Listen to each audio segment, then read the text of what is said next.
Bonjour tout le monde. Hi everyone. Mon nom est Catherine Lévesque. Je suis journaliste pour le National Post et je serai votre modératrice aujourd'hui. So today we have with us the Prime Minister, le très honorable Justin Trudeau. Nous avons aussi la vice-première ministre et ministre des Finances, Chrystia Freeland. We have the President of the Queen's Privy Council for Canada and Minister of Emergency Preparedness, Bill Blair, the Minister of Public Safety, Marco Mendicino, and the Minister of Justice and Attorney General of Canada, David Lametti. So Prime Minister Trudeau will make a few remarks and then we will turn to questions. A reminder, it is 20 minutes of questions, 10 in the room and 10 on Zoom. À vous, Monsieur le Premier ministre. Merci beaucoup. Bonjour tout le monde. Hello everyone. Je suis accompagné aujourd'hui de la vice-première ministre Freeland et des ministres Lametti, Mendicino et Blair. These past weeks have been incredibly difficult for the people of our capital city, and they've been stressful and disturbing for all Canadians. The situation is not anything anyone wanted, and quite frankly, not anything we'd want to see again. Lundi dernier, après avoir consulté les provinces et les territoires, le gouvernement fédéral a invoqué la loi sur les mesures d'urgence. Mardi, le poste frontalier de Coutts, en Alberta, a été rouvert. Et mercredi, le barrage à Emerson, au Manitoba, a été levé. Aujourd'hui, les familles et les travailleurs d'Ottawa sont en voie de retrouver leur quartier et leur liberté. I want to take a moment to thank the law enforcement agencies from across the country who joined the operations. And I want to continue to thank them as they ensure that, among other things, Canada's border crossings remain open, including in Windsor, and that all communities are safe. We didn't want to use the Emergencies Act. It's never something to turn to without serious consideration. But after weeks of dangerous and unlawful activities, after weeks of people being harassed in their neighborhoods and small businesses forced to close, after billions of dollars were stalled in trade, putting people's jobs and livelihoods at risk, after the National War Memorial was desecrated, after evidence of increased ideologically motivated violent extremism activity across the country, after a flood of misinformation and disinformation washed over Canada, including from foreign sources, after these illegal blockades and occupations received disturbing amounts of foreign funding to destabilize Canada's democracy, it became clear that local and provincial authorities needed more tools to restore order and keep people safe. For the past few days, parliamentarians have been debating the Emergencies Act and will be voting on it tonight. I ask all members of Parliament to take action against illegal blockades and to stand up for public safety and for the freedom of Canadians. Invoking the Emergencies Act has been necessary. Law enforcement agencies relied on it to set up secured areas in downtown Ottawa and at border crossings. It prevented foreign money from continuing to fund illegal blockades, and it's making sure our borders remain open. It has been the responsible thing to do. We now have a choice to make as a society. We can choose to keep reliving these scenes that tear at the values that bind us as Canadians, or we can choose to remember who we are and the best vision of what Canada can be. What we've seen in these past weeks is not the story of this pandemic. The story of this pandemic is one of unity and solidarity. La pandémie, c'est l'histoire des travailleurs de la santé qui se présentent chaque jour au travail, peu importe leur fatigue et les difficultés qui les attendent. C'est l'histoire des camionneurs et des travailleurs de première ligne qui font tourner notre économie. C'est l'histoire des enfants et des aînés qui sont restés forts et résilients. On a vu les gens partout au pays travailler ensemble et s'adapter collectivement pour sauver des vies. On a les taux de vaccination parmi les plus élevés au monde. On a tous fait des sacrifices, et oui, ça a été difficile. 36 000 Canadiens ont été emportés par la COVID-19. C'était des grands-parents, des parents, des enfants, des amis et des voisins. Mais à travers tout ça, on était là, les uns pour les autres. Through this pain and heartbreak, Canadians answered the call because Canadians are good people. We're among the world leaders in vaccination and health outcomes, as well as in economic recovery and job creation. It took courage. It took resilience. But we did it together. And despite the many challenges that we faced, our democratic institutions remain strong. We don't always agree, and that's okay. In fact, it's not only healthy to have debates in a democracy, it's necessary. Our government will always defend freedom of expression and freedom of peaceful assembly. These values are at the core of our Charter of Rights and Freedoms. They're at the core of who we are as Canadians. In a democracy, you can protest, you can share your opinion at the top of your lungs. You can disagree with elected officials. You can certainly disagree with me. But you can't harass your fellow citizens who disagree with you. You can't hold a city hostage. You can't block a critical trade corridor and deprive people of their jobs. You can't attack journalists for reporting, which is essential to our democracy. What you can do is vote. What you can do is run for office. That's how change happens in a democracy. On est tous fatigués de la pandémie, mais ça ne donne pas le droit de participer à des occupations et à des barrages illégaux ou de mettre les autres en danger. Et c'est inacceptable d'attaquer un journaliste parce qu'il fait son travail ou de faire de l'intimidation et de brimer la liberté de presse. Il n'y a pas de doute que les dernières semaines ont été éprouvantes, que les dernières années ont été douloureuses et qu'il reste encore des défis à relever devant nous. Mais on ne peut pas laisser la colère nous diviser. More than ever, now is the time to work together.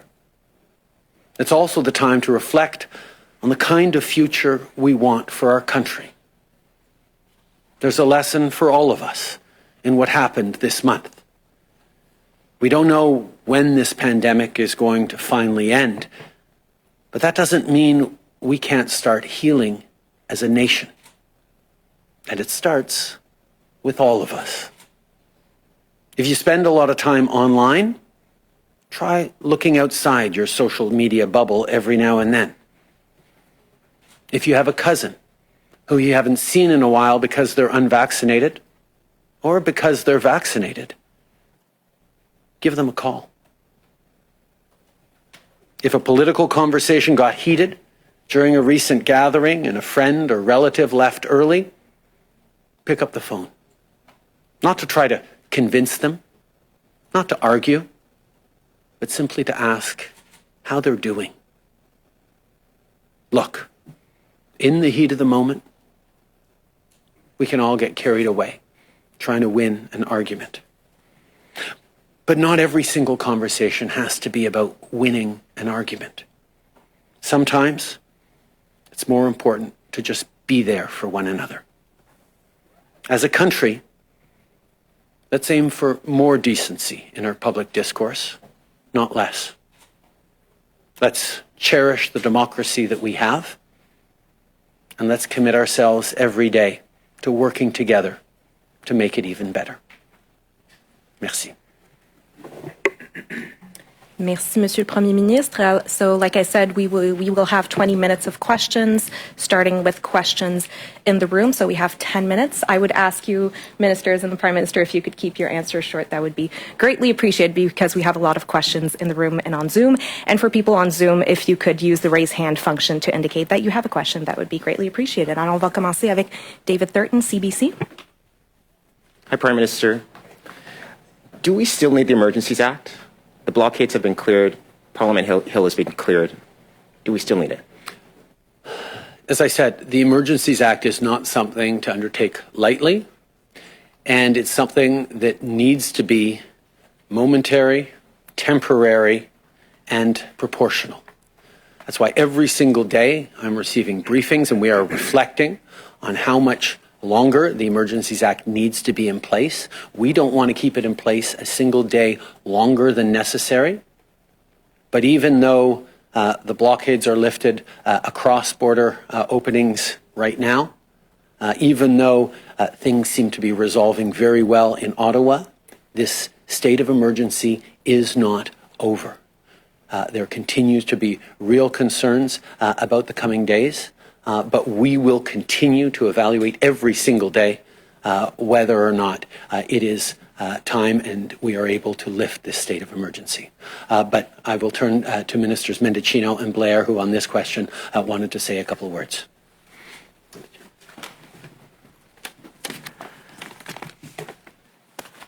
Thank you very much, Prime Minister, and thank you for the question.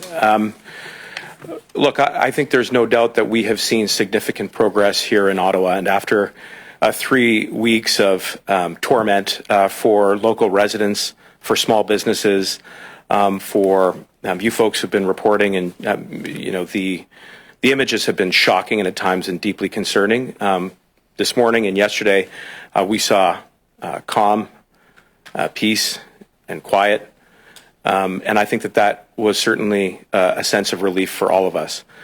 But we know that there are still a number of individuals who are affiliated with the illegal blockades who are in the area. Just this morning, we saw that there's some reports for potential activity in the area. So we have to remain vigilant. And not only in Ottawa, but at our ports of entry. A couple of days ago, there was an effort to try and block Surrey, an important trade corridor at the Pacific Highway. We continue to watch very closely activities in Windsor, and we're following the advice of our law enforcement. And I would just point out that we've had a number of individuals reach out, including the Canadian Association of Chiefs of Police, the Ontario Association of Chiefs of Police, the Canadian Association of Police members, who are the rank and file, who have said to us with a very clear and singular voice that the Emergencies Act is a tool that is continuing to not only address the illegal occupation here in Ottawa, but also being used very effectively to prevent future blockades.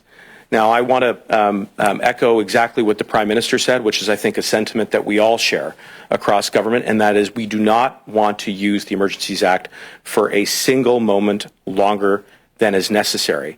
And I believe that when you survey the conduct of law enforcement over the last number of days, what you have seen is restraint.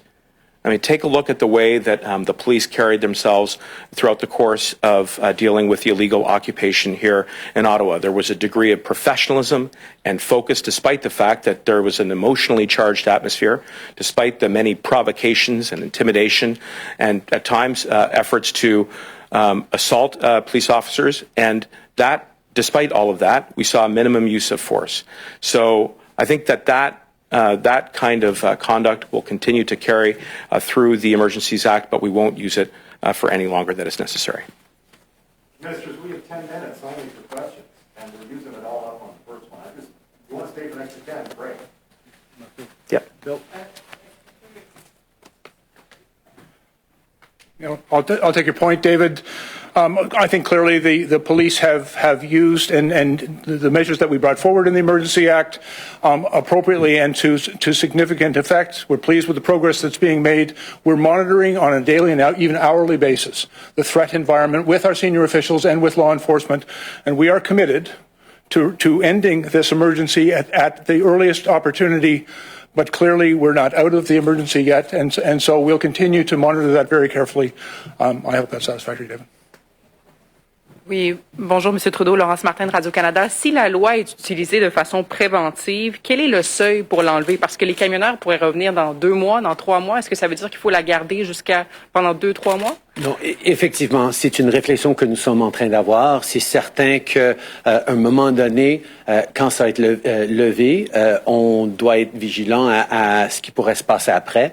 Mais on sent encore que ces jours-ci, dans le moment présent, la situation est encore fragile. La situation d'urgence est encore présente. Nous allons continuer de surveiller au jour le jour pour voir quand est-ce qu'on pourra le lever.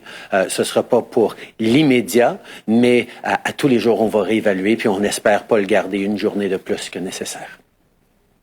Hi there, it's Annie Bergeron Oliver for CTV National News. My question is for Minister Freeland, I believe. Two Conservative MPs say that their constituents who donated small amounts, about $50 or so, have had their bank accounts frozen. I'm wondering if this is a case of a mistaken use of powers granted to banks under the Emergencies Act, or is the government going after any donor, including small donors? I'll turn to Minister Freeland in a second, but the measures that we put in place are designed and focused on ensuring that people in the current illegal occupations leave. That has been the intent and the focus right now. If there are specific cases that Conservative ministers can bring forward to highlight where that is not the case, we would happily look at them and hope to resolve them. But I'll turn over to Minister Freeland. Thank you.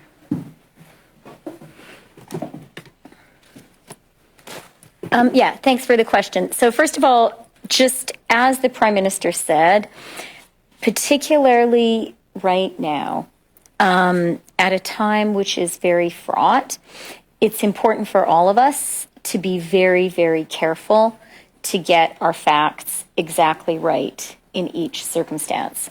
And I would urge all of us to take that care in every situation. In terms of the financial measures, the RCMP has given to the financial institutions names of leaders and organizers of the protests and of people whose trucks were part of occupations and blockades. That is the only information, according to the RCMP, that the RCMP has given to financial institutions.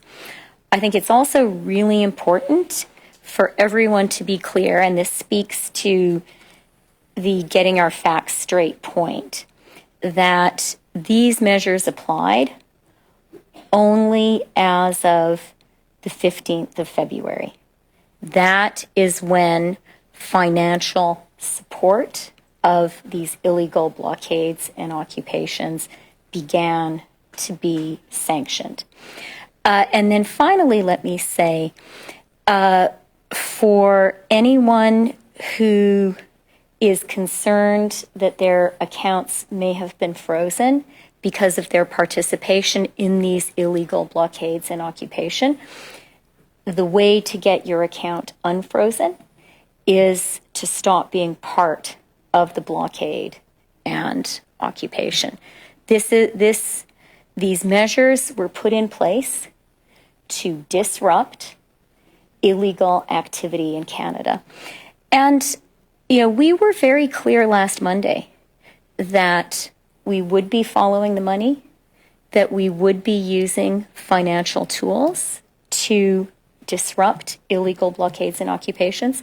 The focus absolutely has been on leaders and on the vehicles that were such an important part of the illegal blockades and occupations. That has been the only focus of law enforcement.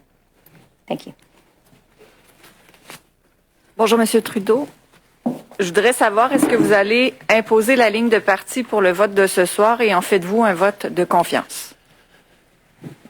Bien, tout d'abord, j'ai de la misère à imaginer qu'un parlementaire qui vote non à ces mesures ce soir pourrait imaginer que c'est autre chose que de démontrer la confiance dans la responsabilité, la confiance et la compétence du gouvernement.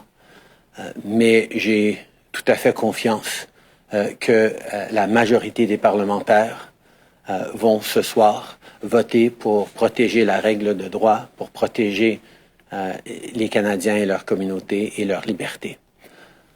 I can't imagine that anyone who votes no tonight is doing anything other than indicating that they don't trust the government to make incredibly momentous and important decisions at a very difficult time. But like I said, I am confident that the majority of parliamentarians will stand up to support our values, to stand up to support our democracy, and to stand up to support their fellow Canadians. J'ai répondu. David Aiken, Global News. Thank you for taking our questions, and thank you for the kind words about supporting our work. I'd suggest the best way to do that, of course, is take an extended amount of time for questions from journalists. I heard what you said in reply to my friend David Thurton, and I heard the very same similar lines repeated by Minister Mendicino, repeated by Minister Blair, where you don't want this to go on for 1 second longer. I really want to press you. Give us a specific power in the Emergencies Act, which is vital right now, that is not present in the provincial emergency orders, in the criminal code, and any other number of statutes that already exist. What specifically is in that act that is so vital right now to protect Canadians? We saw for a number of days and weeks into the blockades that it was extremely difficult to get tow trucks to come and tow big rigs. One of the specific measures is an ability to compel tow truck drivers to come and do their jobs. When the Emergencies Act was brought in, many tow truck companies said, okay, we'll do it, didn't need to be compelled, but there were some companies that needed to be compelled under the Emergencies Act to remove trucks. And we've seen right now that there are trucks holding in places like Arnprior and Embrun and other places that are have indicated an indication, a desire or an openness to returning to blockades right now. So that is a power we may well need. The power to designate critical infrastructure like border crossings as not just the actual border crossing itself, which of course is protected under current legislation, but the approaches to border crossings, 15 kilometers up the road from Coots, for example, or the municipal approaches to the Windsor crossing, that require police to be able to designate that as areas where people not just occupying, but indicating a desire to go and occupy that intersection can be turned away.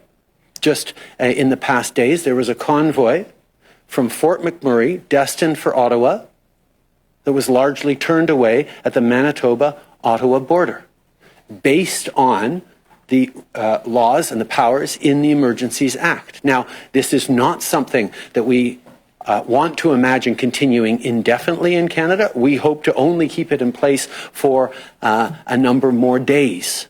We will reevaluate every single day. But right now, when the situation is still of people pre-positioning, people being out there indicating that they are ready to blockade, to continue their illegal occupations, to disrupt Canadians' lives, we feel that this measure needs to remain in place while this emergency situation is still in place. And I could give other occasions, but I'll turn to another question instead to try and get as many as possible.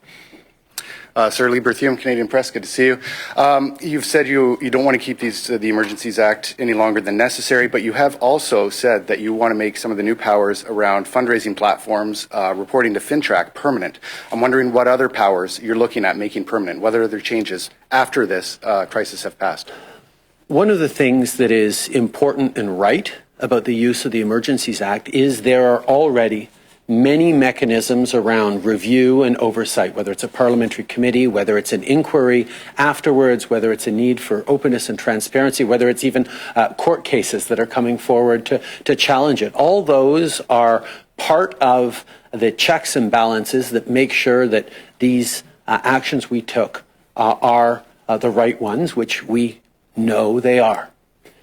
At the same time, there needs to be a reflection about misinformation and disinformation and how Canadians' lives can be disrupted by it. There needs to be a reflection on foreign funding of illegal actions in our country designed to disrupt or destabilize our democracy. There have to be reflections on our ability to keep our borders open and free-flowing and protect critical infrastructure like the seat of our democracy. These are things that will be debated and reflect on in time. We will work with parliamentarians to move forward in a way that is responsible and properly measured to react and proact in terms of what we see potentially coming in the coming years. Okay, thank you for that. We are going to go on questions on Zoom. On va commencer avec Hélène Buzetti, les coop de l'information.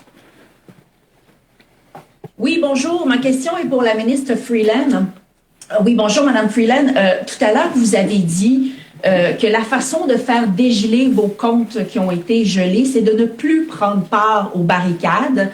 Or, il n'y a plus de barricades. Alors, est-ce qu'on doit comprendre que les fonds seront dégelés sous peu?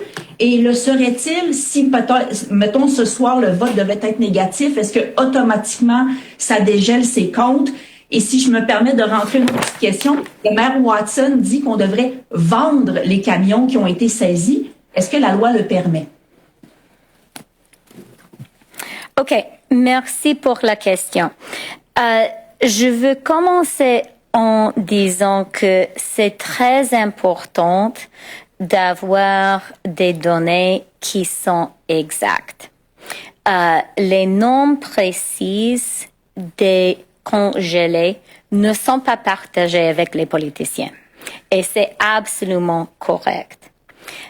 Deuxièmement, comme j'ai juste dit, les policiers ont partagé avec les institutions financières les noms des leaders, des blocages et occupations et les noms des camionneurs. C'est le focus, c'est le cible de ce que les agences policières ont fait. Concernant ce qu'on doit faire pour dégeler des comptes bancaires. Premièrement, on doit se souvenir que les comptes bancaires peuvent être gelés pour beaucoup de raisons. Et beaucoup de raisons qui n'ont aucun lien avec les barrages et l'occupation. Et c'est important d'être certain que le compte n'est pas gelé pour une autre raison complètement. Si on est certain que le compte est gelé à cause des actions illégales qui sont liées avec l'occupation et le barrage, on doit parler avec les policiers qui vont parler avec les organisations financières pour dégeler les comptes. Et finalement, concernant les comptes qui sont gelés, c'était une action prise pour finir avec les barrages et l'occupation. Une action qui n'est pas rétroactive, une action qui était vraiment ciblée. Ce n'était pas une action permanente, une action qui est... on n'a pas aucune intention ou le droit de prendre l'argent des gens. C'était vraiment pour finir avec ces occupations et barrages illégaux. Et je peux me répéter en anglais si c'est utile, mais... Non, n'est-ce pas? OK, merci. Et sur les camions, peut-on les vendre? Concernant les camions, j'ai parlé des pouvoirs fédéraux et il y a aussi des actions, des pouvoirs qui restent avec les municipalités et les provinces. Merci. Parfait. We're going to go to John Ibbotson, Globe and Mail. Good morning, Prime Minister. Concerning the situation in Ukraine, if Russia were to recognize the independence of Luhansk and Donetsk and send troops into the region, would that be sufficient to trigger sanctions by Canada? And if it were not sufficient, why would that not be the case? First of all, we continue to see Russia positioning itself and trying to create excuses or reasons to violate Ukrainian territorial integrity, to violate the sovereignty of Ukraine, and we continue to stand against all such measures. We will fully stand for the entire territorial integrity of Ukraine and do not recognize any attempts to independently recognize or autonomize the separatist occupied regions of eastern Ukraine. Canada stands with Ukraine. Canada stands with its allies against this aggressive Russian positioning and will respond strongly and firmly with our allies in case of any territorial violation of Ukraine. Understood. I suppose what we're asking for, though, is some sense of a threshold. What actions the Russians would need to take before Canada would feel justified, indeed required, to initiate a response? As our allies, as Americans, as Canada, as European allies have been clear, any violation of Ukraine's current territorial integrity will be seen as a violation by Russia of some founding principles of the UN and of the rule of law as we practice it around the world right now. Raymond Filion, TVA. Merci. Bonjour, Monsieur le Premier ministre. Vous avez dit en ouverture qu'il y a une leçon pour tous dans ce qui est arrivé ce mois-ci. Je me demandais quelle est la leçon pour vous? Tout d'abord, que les Canadiens sont fatigués, sont tannés de la COVID, sont tannés des restrictions. Ils veulent en finir avec.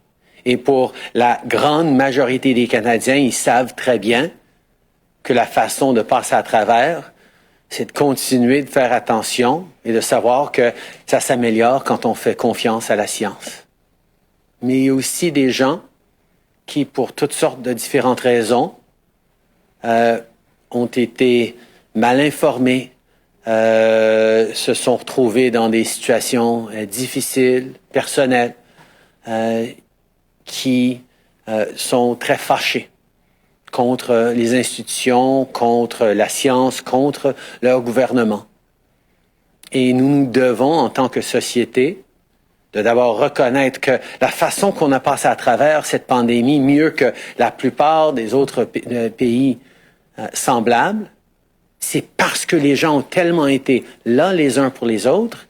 Et comment on va en finir avec cette pandémie et même finir avec cette crise d'occupation et de barricade, c'est d'assurer qu'on continue d'être là les uns pour les autres. Et c'est ce sur quoi je vais toujours mettre l'emphase, mais d'être là les uns pour les autres ces jours-ci, c'est d'être là pour les citoyens d'Ottawa qui veulent revenir à leur vie quotidienne. C'est d'être là pour les travailleurs de Windsor qui ont vu des usines fermées à cause des barricades. C'est d'être là pour les gens à travers le pays qui ne veulent pas de voir des violences ou des occupations illégales. On va continuer d'être là les uns pour les autres et essayer de rassembler, de guérir les Canadiens le mieux qu'on peut. Mais est-ce que vous avez, vous, des regrets sur la façon dont vous avez géré la situation dans les 3 dernières semaines? Il y en a plusieurs qui vous ont adressé des reproches de ne pas avoir dialogué, etc. Avez-vous des regrets? Il y a toujours des choses à laquelle il faut réfléchir après toute crise, après toute action. Mais je pense qu'on a été très, très clair à chaque étape que la façon d'influencer les politiques publiques, les façons de changer les choses dans une démocratie, c'est pas par des actes illégaux, c'est pas par des occupations qui font mal à vos concitoyens, c'est avec de l'action politique, d'aller voter, comme les Canadiens ont fait il y a 6 mois, mais aussi si vous voulez vraiment changer les choses, portez-vous candidat dans les prochaines élections. Encouragez les Canadiens de vous appuyer pour pouvoir amener des changements. C'est comme ça que ça fonctionne dans une démocratie. Nous ne pouvons pas tout simplement dire « Ah, il y a des mesures impopulaires, on va barricader le Parlement et on va les forcer de changer d'idée ». C'est pas comme ça que fonctionne notre démocratie. Si ces gens-là ont vraiment le désir de changer la direction du pays, bien, il y a des moyens de faire ça, de se présenter dans les élections, de se faire élire et d'avoir l'appui et l'approbation de la majorité des Canadiens et pas de ceux qui vous entourent dans votre cercle restreint. And we have time for one last question. We're going to go to Jacques Gallant, Toronto Star. Hi, good morning. Prime Minister, you mentioned earlier about oversight and you talked about the parliamentary committee. I'm wondering, when will that committee be struck and what exactly will it be able to do? What exactly will its powers be? Part of the rules around the formation of the Emergencies Act is the striking of a joint parliamentary committee between the House and the Senate to report back on the use of the Emergencies Act after the Emergencies Act had been in place, to talk about how it was used and to report back in a fulsome way. The discussions are ongoing with the various parties on exactly that issue. David, do you want to speak to that? Sure. Thank you, Prime Minister. Thank you, Jacques. It's a wide-ranging set of powers that the committee has to go back and look at. First of all, the declaration, the justifications contained in that declaration, any orders, as well as the implementation of those orders. So, and as well as forward-looking advice for what we might want to do down the road.